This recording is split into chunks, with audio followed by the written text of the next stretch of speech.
ఇప్పుడు నీకు 10 ఏళ్ళు వచ్చాయి కాబట్టి మనం కొన్ని స్మాల్ రూల్స్ ఫాలో అవ్వాలి. ఎలాంటి రూల్స్ అమ్మా?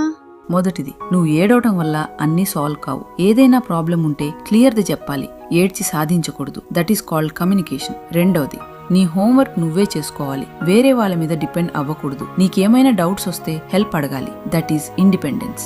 మూడవది, బొమ్మలతో ఆడుకున్న తర్వాత వాటిని ఎక్కడ తీసావో అక్కడే పెట్టాలి. That is being organised. నాలుగవది, బ్యాడ్ వర్డ్స్ అస్సలు వాడకూడదు. That shows respect. ఐదవది, నువ్వు తప్పు చేసినప్పుడు మనస్ఫూర్తిగా క్షమాపణ చెప్పాలి. That is responsibility. ఆరవది, తెలిసిన వాళ్ళని చూసినప్పుడు మంచిగా పలకరించాలి. That is good manners.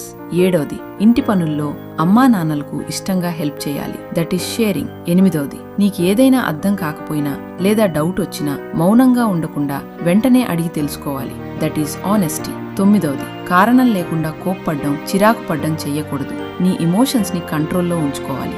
పదవది, ప్రతిరోజు కొత్తగా ఏదైనా నేర్చుకోవడానికి ప్రయత్నించాలి. That is growth. సరే, నాకు అర్థమైంది. Very good.